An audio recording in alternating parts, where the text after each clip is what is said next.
यो चाहिँ अहिले मर्निङको टाइम हो, जस्ट 6:30 बजेको छ अहिले। अनि यता चाहिँ हाम्रो जीवन विकास, त्यति बुझिँदैनले बिहानको टाइम हो।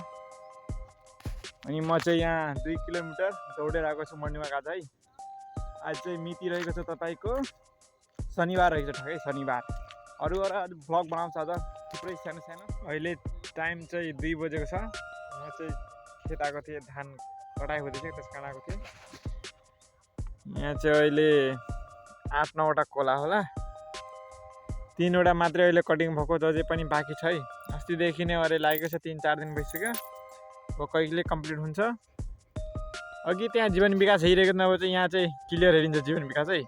बिहान चाहिँ लिँदा चाहिँ क्लियर हेरिनँ, अब चाहिँ अहिले चाहिँ पुरै क्लियर हेरिँदैछ। अब त्यहाँ चाहिँ मेरो अझै एउटा खेत छ, त्यहाँ गएर एकचोटि हेर्नुपर्छ है। त्यहाँ गएर चाहिँ कम्प्लिट भइसकेको छ है।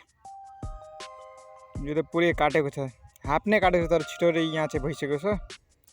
अघि चाहिँ म चाहिँ त्यहाँ थिएँ है, त्यहाँ म तपाईँलाई हेराउँछु। यो म अघि यहाँ थिएँ, यहाँ ठ्याक्कै यो ठाउँमा थिएँ। यो ठाउँमा अगाडि यो झुप्री छ नि, त्यहाँ त्यो झुप्रीनिर थियो है म अघि। धेरै टाढा छ अलि, त्यहाँबाट मैले जस्ट यहाँ आएको। यहाँ चाहिँ धान सबै काटेको छ। अब चाहिँ घर जाने हो, मेरो काम भइसक्यो, हेर्ने मात्रै थियो। म जाँदैछु घर, मस्ले चाहिँ फिनिसिङ छ है।